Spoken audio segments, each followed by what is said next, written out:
رسول اللہ کا وارث صحابہ کا سپاہی ہوں، مجھے ہے کفر سے نفرت میں تو حق کا فدائی ہوں۔ اعوذ باللہ من الشیطان الرجیم، بسم اللہ الرحمن الرحیم، انا اعطیناک الکوثر فصل لربک وانحر ان شانیک هو الابتر۔ وقال سبحانه وتعالى في مقام آخر والفجر وليال عشر والشفع والوتر والليل إذا يسر۔ قال النبي صلى الله عليه وسلم عن ابن عباس رضي الله تعالى عنهما قال قال رسول الله صلى الله عليه وسلم ما من أيام العمل الصالح فيها أحب إلى الله من هذه الأيام يعني أيام العشر۔ محترم بزرگوں، نوجوان ساتھیوں، دینی اخوان، ذی الحج کا یہ مبارک مہینہ اسلامی کیلنڈر کا یہ 12واں اور آخری مہینہ ہے، جس میں دو اہم عبادتیں اللہ رب العالمین کی خوشنودی اور رضا کی خاطر دنیا کے تمام مسلمان یا صاحب استطاعت کرتے ہیں یا کرنی چاہیے۔ ویسے تو اس مبارک مہینے اور خاص طور پر اس پہلے عشرے میں، جسے ہم اور آپ عشرے ذی الحج کے نام سے جانتے ہیں، کتاب و سنت کے اندر اس کی بہت زیادہ اہمیت اور فضیلت بیان کی گئی ہے۔ اللہ رب العالمین نے اپنے مقدس کلام قرآن کریم سورہ فجر کے اندر ذی الحج کے اس پہلے عشرے کی 10 دنوں کی قسم کھائی ہے، اور اس کی اہمیت اور فضیلت کو بیان کرتے ہوئے فرمایا کہ والفجر ولیال عشر، قسم ہے فجر کی اور اس کی 10 راتوں کی۔ اور اللہ کے رسول جناب محمد رسول اللہ صلی اللہ علیہ وسلم ان ایام کی عظمت، اس کی فضیلت اور اس کی اہمیت کو بتلاتے ہوئے فرماتے ہیں کہ ما من ایام العمل الصالح فیہا احب الی اللہ من هذه الايام یعنی ایام العشر۔ دنیا کے تمام دنوں میں اللہ رب العالمین کے یہاں اللہ کے نزدیک سب سے پسندیدہ اور محبوب عمل اگر کوئی ہو سکتا ہے تو ان ایام میں ہو سکتا ہے، جو ایام ہمارے اور آپ کے سروں سے گزر رہے ہیں یا جن کے درمیان ہم اور آپ سانس لے رہے ہیں۔ ذی الحج کا یہ پہلا عشرہ بہت ہی زیادہ اہمیت اور فضیلت والا عشرہ ہے۔ مفسرین محدثین کہتے اور لکھتے ہیں کہ دنوں کے اعتبار سے ذی الحج کا یہ پہلا عشرہ اہمیت اور فضیلت والا عشرہ ہے، اور راتوں کے اعتبار سے رمضان کا آخری عشرہ یہ اہمیت اور فضیلت والا عشرہ ہے۔ اس کے اپنے اپنے مقاصد ہیں، وجوہات ہیں، اسباب ہیں۔ ذی الحج کے اس پہلے عشرے میں خاص طور پر اسلام کا ایک اہم رکن حج بیت اللہ کی ادائیگی کی جاتی ہے۔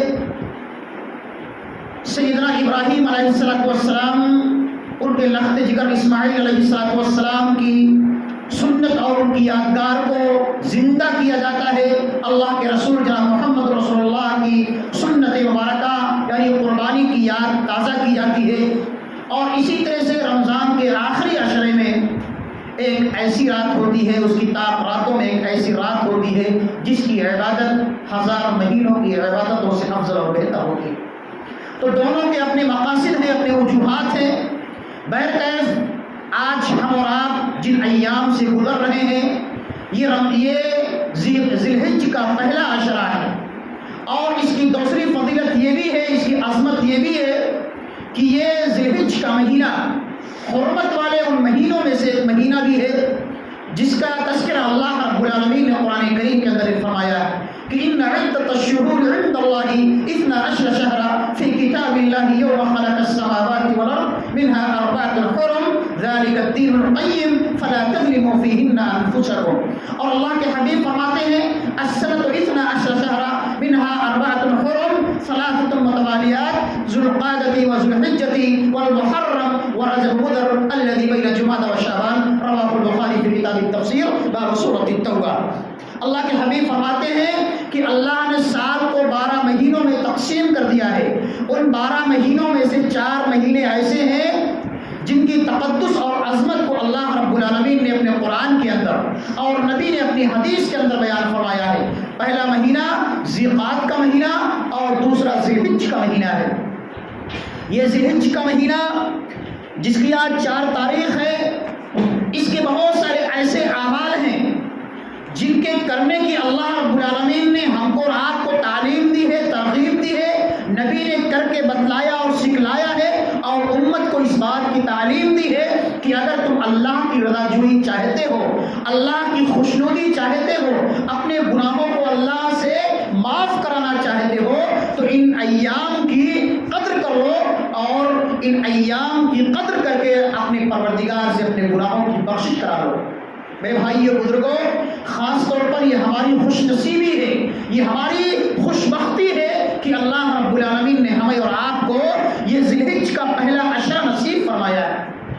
اس لیے کہ ان ایام میں اللہ رب العالمین نے ہمارے لیے وہ تمام نیک اعمال اکٹھا کر دیے ہیں، یکجا کر دیے ہیں جو اعمال دیگر مہینوں میں اور دیگر عشروں میں نہیں کیے جا سکتے ہیں۔ جیسے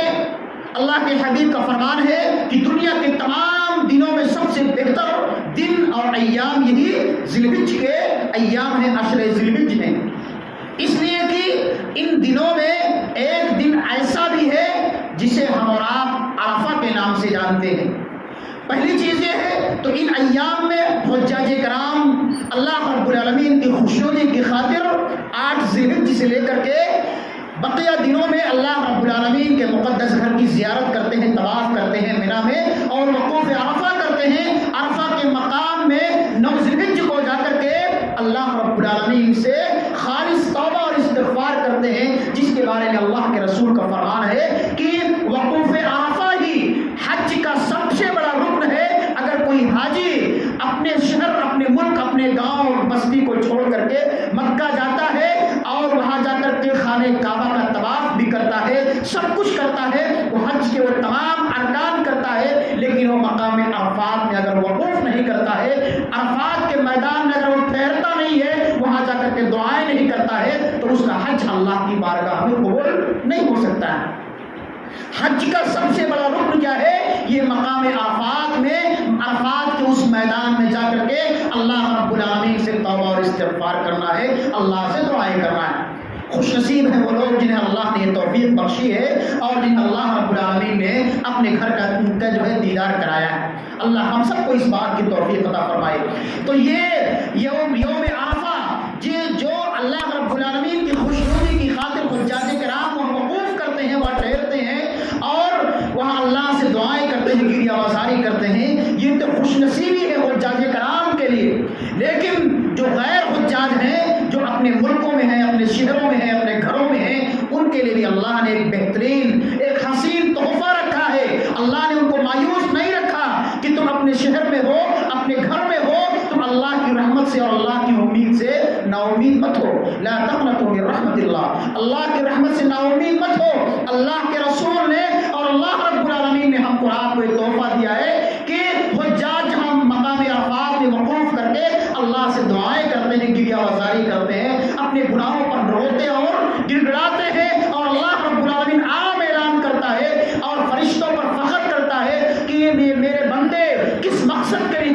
عرفات کے میدان میں اکٹھا ہوئے ہیں، یہ کیا چاہتے ہیں؟ اے میرے فرشتوں، تم گواہ رہو کہ یہ میرے بندے جو دور دراز علاقوں کا سفر کر کے اس میدان میں اکٹھا ہے، ان کا مقصد کیا ہے، یہ کس مقصد کے لیے اکٹھا ہوئے ہیں۔ جبکہ اللہ بہتر جانتا ہے، اللہ ہر چیز سے واقف ہے۔ فرشتے کہتے ہیں اللہ تیری رضا چاہتے ہیں، تیری خوشنودی چاہتے ہیں۔ اللہ فرماتا ہے کہ اے میرے فرشتوں، تم عام اعلان کر دو کہ میں نے اپنے تمام بندوں کو آزادی دی، جہنم سے آزاد کر دیا اور ان کی خطاؤں کو معاف کر دیا۔ اللہ تمام بندوں کے تمام حجاج کی خطاؤں کو معاف کر دیتا ہے۔ جو غیر حجاج ہوتے ہیں، اللہ رب العالمین، اللہ کے رسول فرماتے ہیں کہ اللہ رب العالمین نے ان کے لیے ایک حسین موقع دیا ہے کہ جو غیر حجاج ہیں، جو اپنے گھروں میں مقیم ہیں، اگر وہ عرفہ کے دن کا روزہ رکھتے ہیں، 9 ذی الحجہ کا روزہ رکھتے ہیں، تو اللہ کے رسول فرماتے ہیں کہ اللہ ان کے 2 سال کے گناہوں کو معاف کر دیتا ہے۔ 1 سال پچھلے اور 1 سال آنے والے 2 سال کی خطاؤں کو اللہ معاف کر دیتا ہے۔ اس سے بڑی خوش نصیبی کی بات کیا ہو سکتی ہے کہ ہم اپنے گھر میں ہیں، اپنے شہر میں ہیں، اپنی بستی میں ہیں، اور ایک دن کا روزہ رکھنے سے اللہ ہمارے 2 سال کی خطاؤں کو معاف کر رہا ہے۔ اس سے بڑی خوش نصیبی کی بات کیا ہو سکتی ہے؟ میرے بھائیوں، اگر اللہ نے ہم کو آپ کو یہ موقع دیا ہے کہ 2-4 دن کے بعد یہ عرفہ کا دن، 9 ذی الحجہ کا دن آنے والا ہے، اگر ہم اور آپ اللہ کی خوشنودی کی خاطر یوم عرفہ کا روزہ نہ رکھیں تو اس سے بڑی بدنصیبی کیا ہو سکتی ہے؟ اس سے بڑی بدنصیبی کیا ہو سکتی ہے؟ اللہ، اور ہمارے یہاں سماج کے اندر تو یہ بھی دیکھا جاتا ہے کہ یہ تو عرفہ کا روزہ ہے جو سنت ہے، جو اللہ رب العالمین کی خوشنودی کی خاطر بندے رکھتے ہیں۔ ہمارے یہاں ایسے بھی لوگ پائے جاتے ہیں، رہتے ہیں کہ وہ رمضان کا روزہ نہیں رکھتے، جن کو اللہ نے ہم پر اور آپ پر فرض قرار دیا ہے۔ تو پہلے کہے یہ عرفہ کا دن کا روزہ یا 9 ذی الحجہ کا دن یہ انہی ایام میں آتا ہے، یعنی 10 ذی الحجہ میں آتا ہے، جس کی اللہ رب العالمین نے فضیلت بیان فرمائی ہے۔ تیسری اس کی خاصیت یہ ہے کہ انہی ایام میں ایک دن ایسا بھی ہے جسے ہم اور آپ یوم النحر کہتے ہیں، قربانی کا دن کہتے ہیں، یعنی 10 ذی الحجہ کا دن۔ 10 ذی الحجہ کو دنیا کے تمام مسلمان، چاہے وہ حجاج کرام ہو یا غیر حاجی ہو، اپنے رب کی رضا جوئی کی خاطر، اپنے پروردگار کو خوش کرنے کے لیے اپنی طاقت اور قوت کے حساب سے اللہ رب العالمین کے راستے میں اپنے جانوروں کا خون بہاتے ہیں۔ اللہ کے حبیب فرماتے ہیں کہ دنیا کے تمام دنوں میں اللہ کے نزدیک سب سے مبارک دن، سب سے بہترین دن یوم النحر ہے، یعنی قربانی کا دن ہے، جس دن دنیا کے تمام مسلمان اللہ کی خوشنودی کی خاطر اپنے جانوروں کو قربان کرتے ہیں۔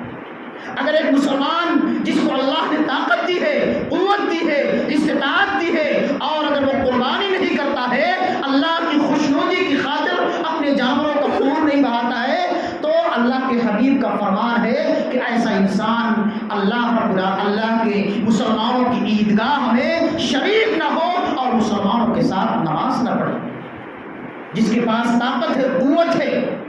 کوئی مجبوری نہیں ہے، پریشانی نہیں ہے، مصیبت نہیں ہے، لیکن دوسری طرف یہ بھی ہے کہ اگر پریشانی ہے، مصیبت ہے، مجبوری ہے، تو ہم کو قرض لے کر کے بھی قربانی نہیں کرنی چاہیے، اس لیے کہ قربانی کیا ہے؟ یہ سنت ہے، یہ واجب نہیں ہے، ایک سنت موکلہ ہے۔ اللہ کے رسول قربانی کرتے تھے، آپ نے ترغیب دی ہے، لیکن آپ نے حکم نہیں دیا ہے۔ انسان مجبور ہے، پھر بھی قربانی جو ہے وہ کر رہا ہے، اور قربانی یہ اللہ رب العالمین کی رضا جوئی کی خاطر ہونی چاہیے۔ ہمارا مقصد یہ ہونا چاہیے کہ اس عمل کے ذریعے سے ہمارا رب ہم سے راضی اور خوش ہو جائے۔ دنیا کے لوگ کچھ بھی کہیں، سماج کے لوگ کچھ بھی کہیں، لیکن ہمارا مقصد یہ ہونا چاہیے کہ ہم اس قربانی کو، اس جانور کو اللہ کی راہ میں قربان کر رہے ہیں، اس عمل کے ذریعے سے ہمارا رب ہم سے راضی اور خوش ہو جائے۔ تو یہ 10 ذی الحجہ کے مبارک ایام ہیں جن میں اللہ رب العالمین نے ہم کو اور آپ کو کثرت سے نیک اعمال کرنے کا حکم دیا ہے۔ انہی ایام میں دنیا کی وہ تمام عبادتیں اکٹھا ہو جاتی ہیں جو اور ایام میں اکٹھا نہیں ہوتی، جیسے اسلام کے جو 5 بنیادی ارکان ہیں۔ بنی الاسلام علی 5 شہادت اللہ الہ الا اللہ وان محمد رسول اللہ واقام الصلاۃ وایتاء الزکاۃ والحج وصوم رمضان۔ اسلام کے 5 بنیادی ارکان ہیں۔ یہ 5 بنیادی ارکان کسی اور مہینے، کسی اور ہفتے، کسی اور عشرے میں اکٹھا نہیں ہو سکتے۔ حج، خاص طور پر حج جو ہے یہ آپ ذی الحجہ کے اسی پہلے عشرے میں کر سکتے ہیں، باقی اور کسی دن میں آپ نہیں کر سکتے۔ اگر آپ کسی اور دن میں کر رہے ہیں تو آپ کا حج نہیں ہے، بلکہ وہ آپ کا عمرہ ہوگا، یا وہ آپ کا حج نہیں ہو سکتا، اس لیے کہ اللہ رب العالمین نے اس کے لیے خاص دن اور خاص اوقات متعین فرما دیے۔ انسان جب کلمہ توحید کا اقرار کرتا ہے، اللہ اس کے رسول کی وحدانیت کا اقرار کرتا ہے، اور ایک حاجی جب تلبیہ پکارتا ہے اللہم لبیک لبیک لا شریک لک لبیک، توحید کے اس کلمہ توحید کے غلغلے کو دنیا کے اندر عام کرتا ہے، اور خاص طور پر حجاج کرام تلبیہ پکارتے ہیں، اللہ کی وحدانیت، اللہ کی ربوبیت اور اللہ کے اسماء و صفات کا اقرار کرتے ہیں۔ دنیا کے تمام حجاج ایک لباس میں، ایک کیفیت میں، ان کا داہنا کندھا کھلا ہوا ہے، تمام کی زبانوں پر صرف ایک ہی کلمہ ہے، لبیک اللہم لبیک لبیک لا شریک لک لبیک، اللہ کے علاوہ کوئی ہمارا معبود نہیں ہو سکتا،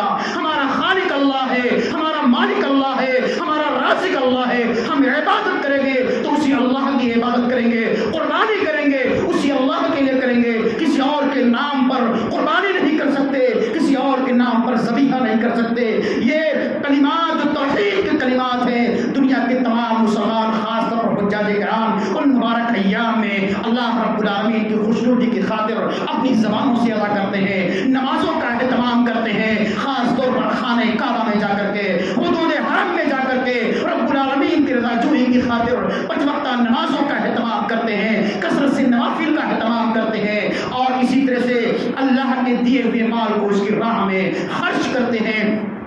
زکوٰۃ کی ادائیگی کرتے ہیں، اور دنیا کے تمام مسلمان بھی کسی بھی ملک میں رہنے والا، کسی بھی شہر میں رہنے والا جب اس کا نصاب پہنچ جائے تو اپنی زکوٰۃ کی ادائیگی کر سکتا ہے، لیکن حج بیت اللہ وہ صرف اور صرف اسی عشرہ ذی الحجہ میں کرے گا، اس کے علاوہ کسی اور دن میں وہ نہیں کر سکتا ہے۔ تو اس طرح سے اس عشرے میں اسلام کے 5 بنیادی ارکان اکٹھا ہو جاتی ہیں، اس لیے اس کی اہمیت مزید بڑھ جاتی ہے۔ اسی طرح سے عشرہ ذی الحجہ کے مستحب اعمال کون سے ہیں جس کو ہم کو اور آپ کو کرنا چاہیے، یا ایک مسلمان کو اختیار کرنا چاہیے اپنے رب کی رضا جوئی کی خاطر؟ تو اس کے مستحب اعمال میں سے سب سے پہلا عمل یہ ہے کہ انسان اگر وہ صاحب استطاعت ہے تو رب العالمین کے مقدس گھر کی زیارت کرے، مناسک حج اور عمرہ کی ادائیگی کرے، اور اسی طرح سے کثرت سے روزوں کا اہتمام کرے۔ ان مبارک ایام میں احادیث کے اندر آتا ہے، صحابیات اور صحابہ کرام فرماتے ہیں کہ اللہ کے رسول اور صحابہ کرام ان مبارک ایام یعنی عشرہ ذی الحجہ میں جو پہلا عشرہ ہمارے اور آپ کے سروں پر سایہ فگن ہے، جس کی آج 4 تاریخ ہے، کثرت سے روزوں کا اہتمام کیا کرتے تھے۔ روزوں کا اہتمام ویسے بھی بہت زیادہ اہمیت والا، فضیلت والا عمل ہے۔ ایک روایت کے اندر اللہ کے رسول فرماتے ہیں کہ اگر کوئی بندہ ایک دن کا روزہ اللہ کی خوشنودی کی خاطر رکھتا ہے تو اللہ اس کے چہرے کو جہنم سے 70 سال کی مسافت کے اعتبار سے دور کر دیتا ہے۔ جہنم کے آزادی، جہنم سے 70 سال کی مسافت کے برابر اس کے چہرے کو اللہ جہنم سے آزاد کر دیتا ہے یا دور کر دیتا ہے، ایک دن کا روزہ۔ اور اگر ہم اور آپ اس پہلے عشرے میں کثرت سے روزوں کا اہتمام کریں گے اللہ کی خوشنودی کی خاطر، خاص طور پر عرفہ کے دن کا روزہ، تو اللہ ہم سے یقیناً بہت ہی خوش ہوگا، راضی ہوگا، اور 2 سال کے ہمارے 1 سال کے پچھلے اور 1 سال کے آنے والے خطاؤں کو معاف کر دے گا۔ اس لیے ہم مسلمانوں کو ان مبارک ایام میں کثرت سے روزوں کا اہتمام کرنا چاہیے، صوم و صلات کی پابندی کرنی چاہیے، اور خاص طور پر عرفہ کے روزے کا اہتمام کرنا چاہیے۔ اسی طرح سے کثرت سے اللہ رب العالمین کا ذکر و اذکار کرنا چاہیے۔ اللہ کے رسول فرماتے ہیں کہ یہ اذکار سبحان اللہ، الحمدللہ، اللہ اکبر، استغفر اللہ، سبحان اللہ و بحمدہ، سبحان اللہ العظیم، اور خاص طور پر ان مبارک ایام یعنی عشرہ ذی الحجہ میں تکبیرات اللہ اکبر لا الہ الا اللہ، اللہ اکبر وللہ الحمد، اس تکبیر کا کثرت سے اہتمام کرنا چاہیے۔ آپ ذرا غور کیجیے، سماج کا جائزہ لیجیے، آج ہم مسلمانوں پر کیا ہماری زبانوں پر یہ تکبیرات کبھی بھول چوک سے ادا ہوتے ہیں؟ ہم صبح اور شام دنیا کے خرافات میں مگن رہتے ہیں، گالی گلوچ، بے حیائی اور برائی کے کاموں میں مگن رہتے ہیں، لیکن کبھی بھول چوک سے ہماری زبانوں پر یہ تکبیرات ادا نہیں ہوتے۔ سبحان اللہ، الحمدللہ، اللہ اکبر، استغفر اللہ، اللہ کے رسول کا فرمان ہے کہ کثرت سے اس کا اہتمام کیا کرو، اس کا ورد کیا کرو۔ یہ بہت ہی مبارک کلمات ہیں، اللہ کے نزدیک بہت ہی پسندیدہ اعمال ہیں، اور خاص طور پر ان مبارک ایام میں وہ تکبیر جو اللہ کے رسول اور صحابہ کرام سے ثابت ہے، اللہ اکبر لا الہ الا اللہ، اللہ اکبر وللہ الحمد، کا اہتمام کیا کرو۔ صحابہ کرام کا ایک طریقہ اور شیوہ ہوا کرتا تھا کہ وہ مسجدوں میں اس کا اہتمام کرتے تھے، یہاں تک کہ لوگوں کو سمجھانے اور دکھلانے اور بتلانے اور ترغیب دینے کے لیے بازاروں میں نکل جایا کرتے تھے اور بلند آواز سے تکبیریں پڑھتے تھے، تاکہ لوگ جو بھول چکے ہیں، جو جن کو یاد نہیں ہے، وہ سن کر کے اس کا اہتمام کیا کریں۔ میرے بھائیوں، آج ہمارے سماج سے یہ نیک اعمال کا یہ جذبہ مفقود نظر آتا ہے۔ آج ہمارے سماج سے اچھائیوں کا جنازہ نکل رہا ہے، آج ہمارے سماج کے اندر برائیاں غالب ہیں، بے حیائیاں غالب ہیں، اور نیکیاں جو ہے مفقود نظر آ رہی ہیں۔ اسی طرح سے ان مبارک ایام میں اللہ رب العالمین کی خوشنودی کی خاطر کثرت سے صدقات و خیرات کا اہتمام کرنا چاہیے۔ یہ مال جس کو اللہ نے آپ کو دیا ہے، یہ اللہ کا دیا ہوا مال ہے۔ اللہ نے اگر آپ کو دیا ہے تو ایک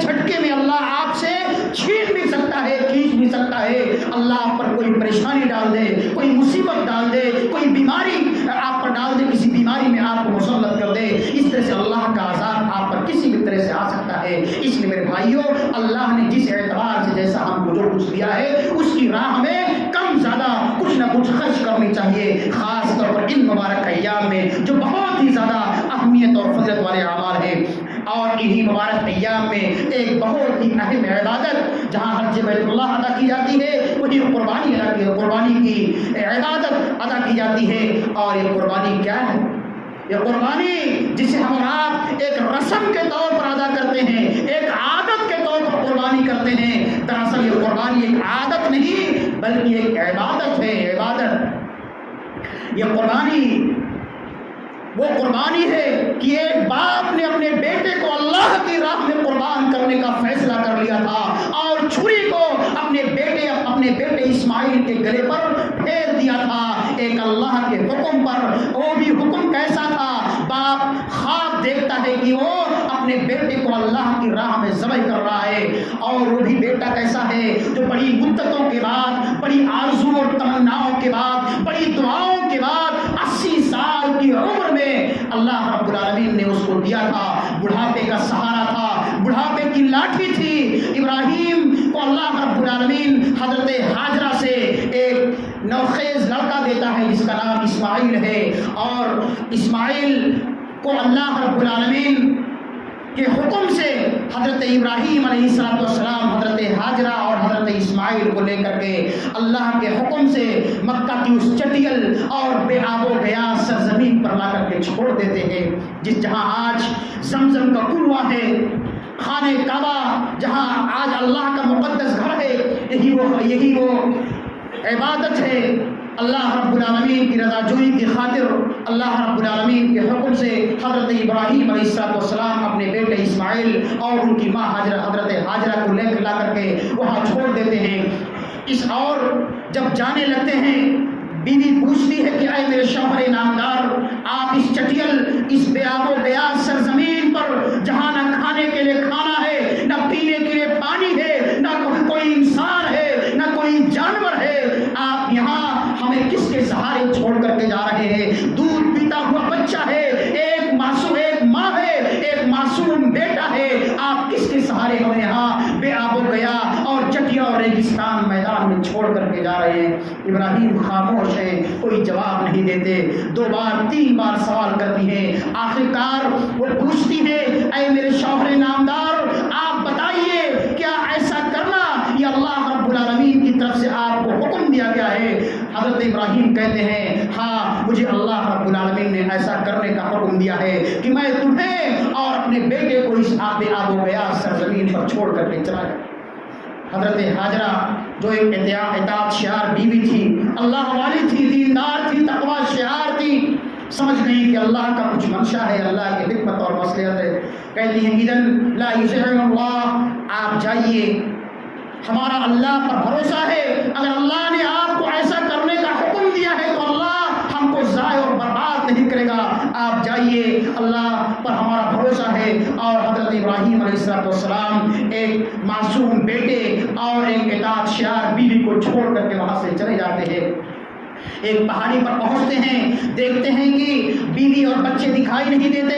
بہت ہی الہا اور زاری کے ساتھ رو کر کے گڑگڑا کر کے اللہ سے اپنے ہاتھوں کو پھیلا کر کے خانہ کعبہ کی طرف رک کر کے اللہ سے دعائیں کرتے ہیں، ربنا انی اسکنت من ذریتی بواد غیر ذی زرع عند بیتک المحرم لیقیموا الصلاۃ، اے میرے پروردگار، میں نے اپنے اولاد کو، اپنی بیوی اور بچے کو اس بے آب و گیا سرزمین پر تیری رضا کی خاطر چھوڑا ہے، تیرے حکم کی تعمیل میں چھوڑا ہے، اے اللہ تو میری اولاد کو ضائع اور برباد مت کرنا، اے اللہ تو ان کو نمازی بنانا، ان کو دیندار بنانا، اور ان کے آل اولاد میں برکت دینا، ان کے کھانے میں، ان کے غلے اور اناج میں اور ان کے کھجور میں اللہ تو برکت دینا۔ یہی حضرت ابراہیم کی دعا کا نتیجہ ہے کہ مکہ میں کچھ پیدا نہیں ہوتا کھجور کے علاوہ، لیکن آپ دیکھیے وہاں آج کسی چیز کی کمی نہیں، ہر چیز کی فراوانی ہے۔ یہ دادا ابراہیم کی دعاؤں کا نتیجہ اور ثمرہ ہے کہ اللہ نے اس مکہ کو، اس حجاز کو آج ہر قسم کی نعمتوں سے مالا مال کر رکھا ہے۔ چنانچہ حضرت ابراہیم علیہ السلام دعا کر کے چلے جاتے ہیں اللہ کے بھروسے پر، ادھر معاملہ کیا ہوتا ہے، حضرت ہاجرہ ایک ماں جو جس کے پاس کھانے کے لیے کچھ معمولی سے کھجور تھے، وہ کھجور جب ختم ہو جاتے ہیں، جو ایک مشکیزے میں پانی تھا وہ پانی خود پیتی ہیں، بچے کو پلاتی ہیں، پانی بھی ختم ہو جاتا ہے۔ اب ایک ماں کی تڑپ، ایک ماں کا جذبہ، دیکھتی ہے کہ بچہ پیاسا ہے، پیاس سے بلک رہا ہے، رو رہا ہے، ماں کی ممتا امٹتی ہے، چھڑکتی ہے اور خود بھی پیاسی، بچہ بھی پیاسا، پریشان ہو جاتی ہیں۔ اب کیا کریں؟ اس کے بعد اٹھتی ہیں وہاں سے اپنے بچے کو لیٹا کر کے، اٹھتی ہیں اور صفا پہاڑی پر چڑھتی ہیں، دیکھتی ہیں کوئی انسان تو نظر آ جائے، کہیں پانی نظر آ جائے، جا کر کے وہاں سے پانی لے آؤ، کوئی انسان کوئی مسافر نظر آ جائے اس سے پانی مانگ کر کے خود بھی پی لو اور اپنے بچے کو پلا دو، لیکن کچھ نہیں نظر آتا۔ اس طرح صفا اور مروہ کا ساتھ چکر لگاتی ہیں، صفا اور مروہ کا ساتھ چکر لگاتی ہے۔ یہی وہ عبادت ہے ایک ماں کی، ایک عورت کی، ایک خاتون کی، وہ صحیح ہے جس کو اللہ رب العالمین نے اتنا پسند کیا کہ تا قیامت اس اہم عمل کو اللہ رب العالمین نے قبول فرما لیا، اور ہر حاجی پر، ہر معتمر پر اللہ نے واجب قرار دیا کہ وہ صفا اور مروہ کا صحیح کرے، چکر لگائے، کہ ایک ماں نے جس طرح سے اپنے بیٹی کی محبت میں صفا اور مروہ کا پانی کی تلاش میں چکر لگایا تھا۔ ایک حاجی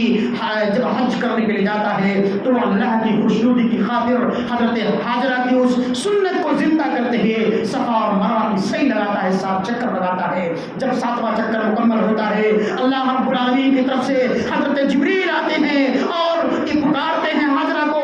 اور ہاجرہ کان لگا کر کے سنتی ہیں کوئی کسی انسان کی آواز آ رہی ہے۔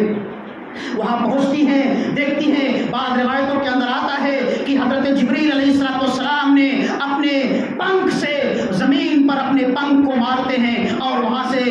زمزم کا کنواں جو ہے یا زمزم کا پانی نکلتا ہے، اور بعض روایتوں کے اندر آتا ہے کہ حضرت اسماعیل نے اپنے پیر کو رگڑنا شروع کیا اللہ کے حکم سے، اللہ کی مصلحت سے، اور وہاں سے زمین کے نیچے سے پانی نکلنا شروع ہو جاتا ہے۔ یہی وہ زمزم کا کنواں ہے، یہی وہ زمزم کا پانی ہے جس کو دنیا کے تمام مسلمان خاص طور پر حجاج کرام پیتے ہیں، جس میں اللہ نے شفا رکھی ہے، اللہ نے بھوک اور شدت کو اس میں رکھا ہے کہ اللہ کے رسول فرماتے ہیں اگر کوئی انسان اس زمزم کو پیتا ہے، زمزم کے پانی کو پیتا ہے جس میں اللہ نے تمام بیماریوں کی شفا بھی رکھی ہے، جس میں خوراک بھی رکھی ہے، اگر انسان صرف زمزم کا پانی پیتا ہے اور کھانا نہ کھائے تب بھی وہ زندہ رہ سکتا ہے، اللہ نے اس میں خوراک رکھی ہے۔ تو یہی وہ زمزم کا پانی ہے جس کو ہم اور آپ بڑی شوق سے، بڑی محبت سے پیتے ہیں، اور ایک جس کے پینے میں بھی اللہ نے ثواب رکھا ہے، زمزم کے پینے میں بھی بیماری کے لیے شفا بھی ہے، ثواب بھی ہے اور عبادت بھی ہے۔ تو یہ زمزم کا کنواں جو حضرت ابراہیم، حضرت اسماعیل علیہ السلام کے پیر سے نکلا تھا، تو اس کے بعد حضرت ابراہیم علیہ السلام کو اللہ رب العالمین پھر آزماتا ہے۔ حضرت اسماعیل بڑے ہو جاتے ہیں، تقریباً 9 یا 10 سال کی عمر کو پہنچتے ہیں۔ حضرت ابراہیم علیہ السلام فلسطین واپس چلے جاتے ہیں، اور اس کے بعد 9-10 سال کے بعد اللہ رب العالمین اپنے خلیل حضرت ابراہیم علیہ السلام کو خواب میں دکھلاتا ہے کہ ابراہیم تم اپنے بیٹے، اپنے لخت جگر، اپنے اکلوتے بیٹے اسماعیل کو اللہ کی راہ میں ذبح کر رہے ہو۔ حضرت چونکہ انبیاء کرام کا خواب سچا ہوتا ہے، ابراہیم خواب دیکھتے ہیں کہ میں اپنے بیٹے اسماعیل کو اللہ کی راہ میں قربان کر رہا ہوں۔ فلسطین سے مکہ کی طرف چل دیتے ہیں اور مکہ پہنچتے ہیں، دیکھتے ہیں کہ بیٹا کھیل رہا ہے، کھیل کود رہا ہے، 9-10 سال کا بچہ ہے۔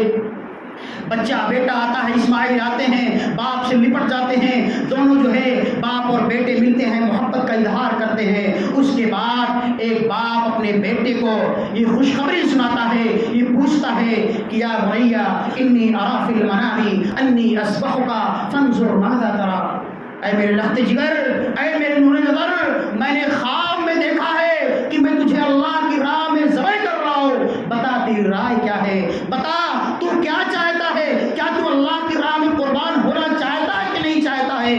میرے بھائیو بزرگوں، یہ ایک ماں کی تربیت تھی، ایک ماں کی تربیت کا نتیجہ تھا کہ ایک 10 سال کا بچہ کیا کہتا ہے، یا بنی یا ابتفل ما تؤمر ستجدنی انشاءاللہ من الصابرین۔ اے میرے ابو جان، اے میرے ابو جان، اے میرے دادا،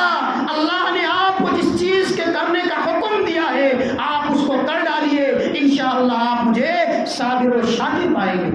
صبر کرنے والوں میں سے پائیں گے۔ کون کہتا ہے؟ 10 سال کا بچہ کہتا ہے۔ کس کی تربیت کا نتیجہ ہے؟ باپ تو بیچارہ فلسطین میں بیٹھا ہوا ہے، باپ کے چہرے کو نہ تو پہچانتے تھے، نہ جانتے تھے، نہ وہ تربیت کر سکے۔ ایک ماں کی تربیت کا نتیجہ ہے کہ ایک ماں جو اپنے بچے کو پالتی ہے، پوستی ہے، 10 سال تک پہنچاتی ہے، وہی ماں کی تربیت کا نتیجہ ہے کہ ایک بیٹا کہتا ہے یا ابتی فعل ما تؤمر ستجدنی انشاءاللہ من الصابرین۔ اے میرے ابو جان، آپ اس کام کو کر گزریے جس کام کے کرنے کا حکم اللہ رب العالمین نے آپ کو دیا ہے۔ چنانچہ دونوں باپ اور بیٹے اللہ کی خوشنودی کی خاطر باپ قربان کرنے کے لیے اور بیٹا قربان ہونے کے لیے مینا کے میدان میں پہنچ جاتے ہیں، جہاں آج دنیا کے تمام حجاج اللہ کی راہ میں اپنے قربانی، اپنے جانوروں کو ذبح کرتے ہیں۔ راستے میں شیطان ملتا ہے، جمرات کو کنکری ماری جاتی ہے، اور جس کو حجاج کرام اس اہم فریضے کی ادائیگی کرتے ہیں، اس کے بعد مینا کے میدان میں ایک باپ اپنے بیٹے کے حلقوم پر چھری کو چلا دیتا ہے، لیکن اللہ رب العالمین کی منشا اور اس کی مرضی کچھ اور ہوتی ہے۔ آسمان سے وحی آتی ہے، یا ابراہیم قد صدقت الرؤیا انا کذلک نجزی المحسنین۔ اے ابراہیم، تم اپنے بیٹے کو چھوڑ دو، اللہ رب العالمین تمہارے بیٹے کی قربانی نہیں لینا چاہتا ہے۔ اس کا مقصود یہ تھا، اس کا امتحان لینا مقصود تھا کہ میں اپنے ابراہیم کو امتحان میں ڈال کر کے، آزمائش میں ڈال کر کے اس کا امتحان لو کہ میرا خلیل، میرا دوست، میرا نبی اللہ کے اپنے اس امتحان میں پاس ہوتا ہے کہ نہیں ہوتا ہے۔ اے ابراہیم، تو یہ اپنے بیٹے کو چھوڑ دو۔ آسمان سے اللہ ایک دمبے کو بھیجتا ہے اور حکم دیتا ہے کہ ابراہیم بیٹے کو چھوڑ کر کے اس دمبے کو ذبح کرو۔ میرے بھائی، یہی وہ قربانی ہے کہ آج ہم اور آپ اپنے جانوروں کو اللہ کی راہ میں قربان کرتے ہیں۔ اگر اللہ رب العالمین اس دمبے کو نہ بھیجتا اور ابراہیم اگر اپنے بیٹے اسماعیل کو ذبح کر دیتے، تو آج یہ دادا ابراہیم کی یہ سنت ہوتی کہ دنیا کے تمام مسلمان اللہ کی خوشنودی کی خاطر اپنی اولاد کو ہر سال اللہ کی راہ میں قربان کریں، ذبح کریں۔ کیا ہم اور آپ ایسا کر پاتے؟ بالکل نہیں کر پاتے۔ آج ہم اور آپ بڑی مشکل سے ایک بکرا یا بکری اللہ کی راہ میں قربان کر پاتے ہیں۔ کیا ہم اللہ کی راہ میں اپنی اولاد کو قربان کر پاتے؟ میرے بھائیوں، یہ اللہ رب العالمین کا منشا تھا، اس کی حکمت اور مصلحت تھی۔ اسی طرح سے اللہ رب العالمین کے اس امتحان میں ابراہیم جو ہے پاس ہوتے ہیں، اور اس کے بعد بڑی لمبی تفصیل ہے۔ اللہ رب العالمین اپنے خلیل کو حکم دیتا ہے کہ تم اپنے امتحان میں کامیاب ہو گئے ہو، اب ایسا کرو، تم اللہ کی خوشنودی کی خاطر بیت اللہ خانہ کعبہ کی تعمیر کرو جس کی بنیادیں گر چکی تھی۔ اللہ رب العالمین کے حکم سے ابراہیم اور اسماعیل بیت اللہ خانہ کعبہ کی تعمیر کرتے ہیں، اور تعمیر کرتے ہوئے یہ دعا پڑھتے ہیں کہ ربنا، ایک باپ جو ہے دیواروں کو بلند کر رہا ہے، اٹھا رہا ہے، مستری کا کام کر رہا ہے، اور ایک بیٹا اسماعیل جو ہے پتھر لا کر کے مزدوری کا کام کر رہا ہے، پتھر لا کر کے باپ کو دے رہا ہے، اور باپ جو ہے اس کی تعمیر اور توسیع کا کام کر رہا ہے، اور دونوں ساتھ ساتھ اس بات کی دعا بھی کر رہے ہیں کہ ربنا تقبل منا انک انت السمیع العلیم۔ اے ہمارے رب، تو ہی ہماری دعاؤں کو سننے اور قبول کرنے والا ہے۔ یہ بہت ہی نیک عمل ہے، بہت ہی افضل عمل ہے، اور اب تو ہمیں یہ خوش نصیبی بخشی ہے کہ ہم تیرے مقدس گھر کی تعمیر کر رہے ہیں، اتنا محبوب عمل کر رہے ہیں، لیکن ہم اس سے دعا کرتے ہیں کہ اللہ تو ہمارے اس نیک عمل کو قبول کر لے۔ کیوں؟ اس لیے کہ تو ہی دعاؤں کو قبول کرنے والا ہے۔ اس لیے ہم کو رات کو چاہیے کہ ہم کتنے بھی اچھے سے اچھے عمل کریں، نیک اعمال کریں، ہمیں ہمیشہ اللہ رب العالمین سے اس بات کی دعا کرنی چاہیے کہ اللہ تو ہمارے اس نیک عمل کو قبول کر لے۔ ہمارے دلوں کے اندر ریا نہیں ہونا چاہیے، نمود نہیں ہونا چاہیے۔ اس طرح سے اس کے قربانی کے بعض مسائل ہیں جو میں آپ کو سامنے اختصار کے ساتھ بیان کرنا چاہتا ہوں۔ سب سے پہلی چیز یہ ہے کہ جو شخص قربانی کرنا چاہتا ہے، جس کا ارادہ ہے کہ وہ قربانی کرے، وہ اپنے ناخن اور اپنے بالوں کو نہ کاٹے۔ اللہ کے رسول کا فرمان ہے کہ جو قربانی کرنا چاہتا ہے وہ اپنے بال اور ناخن کو نہ کاٹے یہاں تک کہ وہ قربانی کر لے۔ اسی طرح سے دوسری چیز یہ ہے کہ قربانی یہ 4 جانوروں کی قربانی کی جا سکتی ہے، 4 جس میں سے 8 جانور 4 قسم کے، بکرا، اونٹ اور اونٹنی،